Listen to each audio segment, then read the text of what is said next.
आप में से कितने हैं जो यूपीएससी एस्पिरेंट्स हैं? हाथ ऊपर करिए। 1 2 3 4 5 6 7 8 9 10। आप में से कितनों को लगता है आपका हो जाएगा? 1 2 3 4 5 6 7 8 9 10 11 को लग रहा है।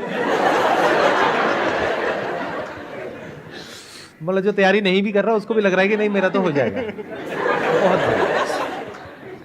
कोई है आप में से जो खुल के बात करना चाहेगा, मतलब जो भी कोचिंग में जहाँ से भी कर रहे हो? और अपनी प्रिपरेशन अभी से स्टार्ट कर रहा हूँ ग्रेजुएशन के अभी साथ। आप स्टार्ट कर रहे हो? यानी आपने ज्वाइन कर लिया है या अभी नहीं कर किया? लिया सर, ज्वाइन कर लिया, 8 मंथ हो चुके हैं। बहुत सारी चीज़ें हमें नई नई सीखने को मिलती हैं। अभी जैसे बाहर रह के हम टर्म सुनते हैं कुछ भी नया, वहाँ जाके हमें पता चलता है एक्चुअल में ये है क्या, जो उसके बारे में डिटेल में पढ़ते हैं जीएस में या उसमें, तो उसी के बारे में जानकारी और ज़्यादा हो जाती है।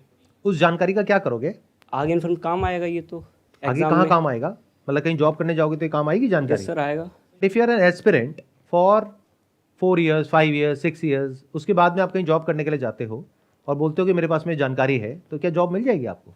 वहाँ पर तो नहीं सर, बस ये सोशली और जो थोड़ा इंटेलेक्चुअल और मेंटली ये सब डेवलप्ड हो जाएगा। What is the use of this development? अगर वो क्रैक नहीं हुआ तो मैं आपको डिमोटिवेट नहीं कर रहा हूँ कहीं से भी, एक प्रॉब्लम को हम समझने की कोशिश कर रहे हैं। Are you guys interested? क्या इसको समझ कितने हैं? हाथ ऊपर करो। हाँ ठीक है, समझते हैं।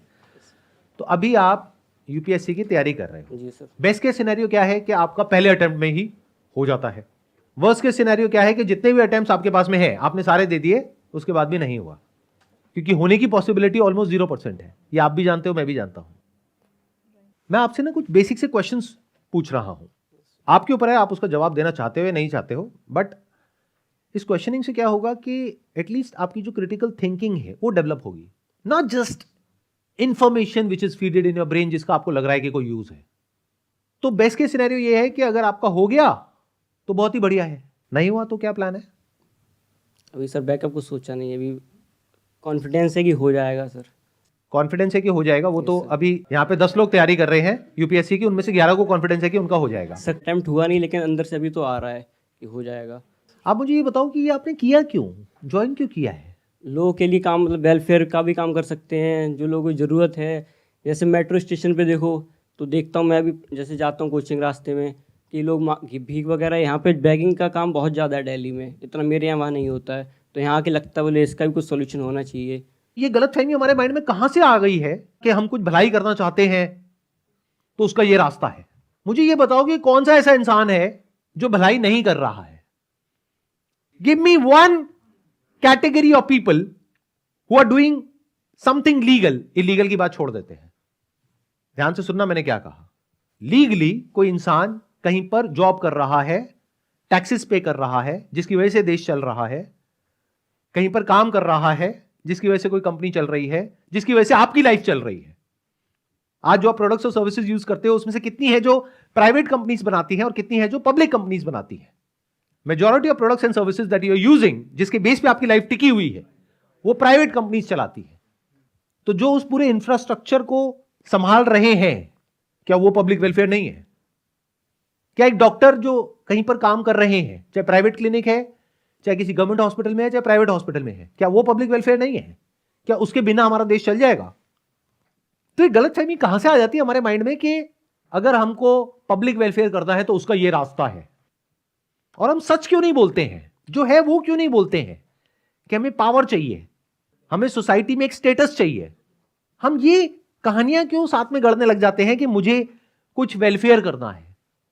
अगर आपने ये क्रैक कर लिया, मान लो 2 4 5 साल बाद, और आपको मैं एज एन इंटरव्यूअर ये ऑप्शन देता हूं कि आपको जॉब तो मिलेगी लेकिन वो करने को नहीं मिलेगा जो आप करना चाहते हो, यानी कि क्या? पब्लिक डीलिंग ना, वो सब नहीं मिलेगा। पूरी जिंदगी भर यहां पर ऑफिस में बैठ करके ये काम करना होगा जो हम कह रहे हैं, लेकिन ठप्पा मिल जाएगा कि आपका हो गया है। तो करोगे या छोड़ दोगे? छोड़ देंगे सर। कुछ दिन तो सर अच्छा लगेगा, ठीक है नया नया मिल रहा है, उसके बाद अंदर से फिर आएगा जो करना चाह रहे थे वो तो कर ही नहीं रहे हैं। जिस गोल को पाने में आपने 5 साल लगाए, आप कह रहे हो उसको पाने के बाद में मैं छोड़ दूंगा? वो तो सर एक यूपीएससी का रास्ता है, जो करना है वो जब वही नहीं कर पा रहे हैं तो फिर क्या फायदा है? तो फिर वो क्यों रास्ता है? और भी बहुत सारे रास्ते हैं, जिसको करना है उसके लिए तो बहुत सारे रास्ते हैं, वही क्यों रास्ता है? लाइफ में अगर सच में कुछ करना है ना, तो आपकी जो शुरुआत है वो हमेशा सच्चाई से होनी चाहिए। अगर शुरुआत ही झूठ पर हो गई, पूरी जिंदगी झूठ बोलते रहोगे, दुनिया से भी और खुद से भी। सच बोलो ना कि भाई मुझे पावर चाहिए, तो सर मुझे और किसी चीज से कोई लेना देना नहीं है। सड़क पे जाकर के भिखारियों की मदद करनी है, अभी कर दो, अभी तो कौन रोक रहा है? चलो एक काम करो, मैं आपको ऑफर देता हूं, देखते हैं कितनी मदद करते हो आप भिखारियों की। आप जा करके अगले 1 महीने तक भिखारियों की मदद करो सड़कों पे, उसके लिए जो पैसा लगेगा मैं दूंगा आपको, लेकिन आपको दिन में 12 घंटे काम करना होगा। करोगे? Yes sir. और 1 महीने तक आप यहां पे नहीं जा पाओगे, जो भी आपकी कोचिंग है। अब बोलो यस सर, बोलो आपके लिए इंपॉर्टेंट क्या है, ये कोचिंग या फिर मदद करना सड़क पे जो भिखारी है उनकी? अगर वो इंपॉर्टेंट है तो कोचिंग गई भाड़ में। आप यही तो कह रहे हो ना कि भाई वो कोचिंग में इसलिए ले रहा हूं क्योंकि कोचिंग करके मेरा ये हो जाएगा और मैं भिखारियों की मदद करूंगा। मैं आपको एक ऑप्शन दे रहा हूं, ओपन ऑप्शन, देखते हैं आप ये एक्सेप्ट करते हो या नहीं करते। यूपीएससी क्रैक करने के बाद में आपको जो सैलरी मिलेगी, यस सर। उतना पैकेज मैं आपको अभी देता हूं, लेकिन दिन में 12 घंटे आपको वो करना पड़ेगा जो आप कह रहे हो, यानी 12 घंटे दिन में सुबह से लेकर के रात तक भिखारियों की मदद करनी होगी। उसके लिए जो पैसा लगेगा वो हमारी कंपनी का एक सीएसआर डिवीजन है, वो आपको पे करेंगे। और भी सर डिपार्टमेंट है ना, और भी काम है उसमें, सिर्फ यही थोड़ी यूपीएससी की जरूरत।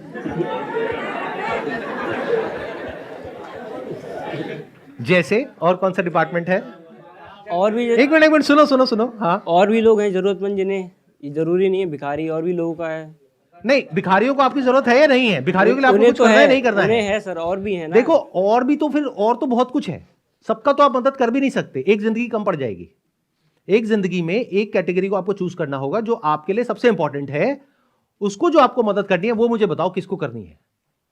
और मैं आपको ये कह रहा हूं, ये कोचिंग वोचिंग छोड़ो, आपको जो करना है 5-10 साल बाद वो अभी करो और फ्रीली करो।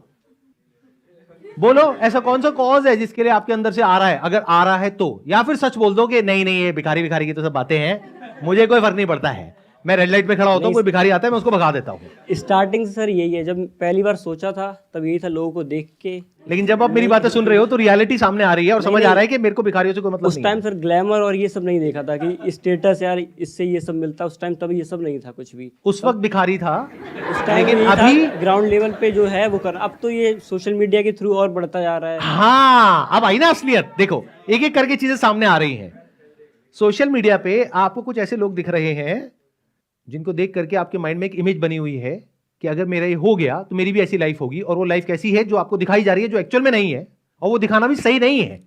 आप देख करके तालियां बजाते हो कि कितना अच्छा काम किया है इन्होंने, अच्छा नहीं है वो काम। वो बिल्कुल ऐसा है जैसे नायक मूवी में नहीं होता कि अभी की अभी इंसाफ, सीधा गाड़ी से उतरे, बढ़िया सा पीछे म्यूजिक लगा हुआ है स्लो मोशन में, हाँ भाई तू क्या कर रहा है, चल यहां से निकल। वो कह रहा है नहीं जी बाबूजी, नहीं जी, नहीं जी, नहीं जी। अब वो सोच लो, वो जो इंसान हाथ जोड़ रहा है, उसके पैर पड़ रहा है, वो आपका बाप है। अब ये सही है काम या गलत है?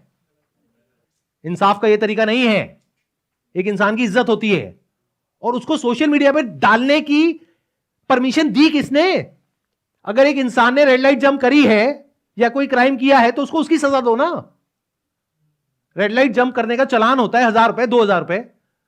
वहां पर आकर के नायक क्यों बनना है, और बच्चों के माइंड में ऐसी इमेजेस क्यों क्रिएट करनी है कि दुनिया में कोई हमारे आगे कुछ नहीं बोल पाएगा और मैं जाकर के किसी के साथ भी कुछ भी कर दूंगा? ये सब वो जो कर रहे हैं ये सब गलत है। Can't you see that?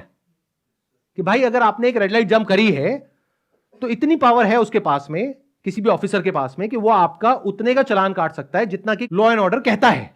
But उसमें ये नहीं लिखा हुआ है कि उस इंसान को आप सोशल मीडिया पे जलील करोगे लाखों करोड़ों लोगों के सामने। ये कहां लिखा हुआ है? क्या उस इंसान ने ये परमिशन दी उसको, अफसर को, क्या पब्लिकली जाकर के मुझे ह्यूमिलिएट कर सकते हो? और जनता ये नहीं समझ रही है कि वो पावर वो उस आदमी पे नहीं दिखा रहे हैं, वो आपके ऊपर दिखा रहे हैं, और आप खुश हो रहे हो कि बहुत अच्छा काम हो रहा है। मैं आप सबका एक बहुत बड़ा भ्रम तोड़ रहा हूं। अव्वल तो ऐसा होता नहीं है जैसा दिख रहा है सोशल मीडिया पे, और अगर कोई ऐसा कर भी रहा है तो वो करना इलीगल है। इस बात को अच्छे से समझ लो। ये जो कोचिंग वाले हैं जितने भी, वो आपके साथ ऐसी बातें नहीं करेंगे जैसी मैं कर रहा हूं। वो क्या बोलेंगे? ऐसी बातें करना छोड़ दो कि कितनी सीट्स है और कितनी नहीं है। तुझे तो एक ही सीट चाहिए ना। आप ये मत सोचो कि 10 लाख लोग अप्लाई करते हैं, उसमें से इतनों का होता है, इतनों का नहीं होता है। अरे तुझे तो एक ही सीट चाहिए, वो एक सीट तेरी ही है। सबको यही बोल रहे हैं। कोचिंग वालों को टॉपर्स चाहिए। अरे कोचिंग वालों को क्या चाहिए वो तो छोड़ ही दो, वो तो एक अलग ही गेम है, और बहुत इंटरेस्टिंग गेम है अगर वो आप समझ पाओ तो। वो अगर किसी में भी थोड़ा सा भी दिमाग होगा तो वो समझ जाएगा कि गेम क्या है और किस लेवल पे है। कि अगर एक कोचिंग में मान लो फॉर एग्जाम्पल 20,000 बच्चा है जो 2 लाख रुपए दे रहा है, तो कितना पैसा हो गया एक साल का? 4 करोड़। 4 करोड़। ऐसे यूपीएससी क्रैक करोगे? जवाब दो। 20,000 इंटू 2 लाख कितना हुआ एक साल का? सर 9 जीरो आएंगे, 400 करोड़ होंगे। 400 करोड़ रुपए वो कोचिंग वाला कमा रहा है, चाहे आपका हो या ना हो। ज्वाइन करते वक्त आप में इतना भी दम नहीं है कि जा करके उस कोचिंग वाले से पूछो कि ये टॉपर्स को छोड़ो, जो आप मेरे को 2-4 नाम बता रहे हो जिनका आपके कोचिंग के थ्रू हुआ है, मुझे एग्जैक्ट नंबर दो कि पिछले साल कितने लोगों ने आपके यहां से किया, उसमें से कितनों का हुआ और कितनों का नहीं हुआ। तब एक परसेंटेज निकल के आपके सामने आएगी और तब एटलीस्ट आप ये कर पाओगे जो अगर आपको करना ही है, कसम खा ली है कि नहीं मुझे तो करना ही है, तो आप थोड़ा तरीके से करोगे। ऐसे नहीं कि बस किसी को देखा और किसी के फेस वैल्यू पे जाकर के कोई भी कोचिंग ज्वाइन कर लिया। फॉर एग्जाम्पल किसी के यहां पे 1000 बच्चे हैं और 10 का हुआ, तो परसेंटेज में कितना आया? 1%। 1%। किसी के यहां पे 10,000 बच्चे हैं और 20 का हुआ, तो कितना परसेंट है? 0.2। 0.2%। तो कौन सी कोचिंग को आपको ज्वाइन करना चाहिए आइडली? 1%। जो छोटी है, जिसकी सक्सेस रेशियो बेटर है, बजाय कि ऐसी कोचिंग को जिसको नाम बहुत है लेकिन सक्सेस रेशियो बहुत कम है। सर रियलिटी तो कोई बताता नहीं है ना अपने बारे में। तो रियलिटी पता करो। क्या ये स्किल हमारे अंदर होनी चाहिए या नहीं होनी चाहिए? होनी इंपॉर्टेंट है चाहिए। या नहीं है? होनी चाहिए। देखो कोई आपको रियलिटी नहीं बताएगा। इस गलतफहमी से बाहर आ जाओ कि कोई आपको रियलिटी बताएगा। इसको छोड़ो, कोचिंग को। दुनिया में कहीं भी कोई भी आपको रियलिटी नहीं बताएगा। True। वो पता करना आना चाहिए। हाँ जी। आप उनसे बात कर सकते हो कि मेरे को रेफरेंसेस दो कुछ ऐसे लोगों के जिनका नहीं हुआ है। सही क्वेश्चन पूछना तो सीखो।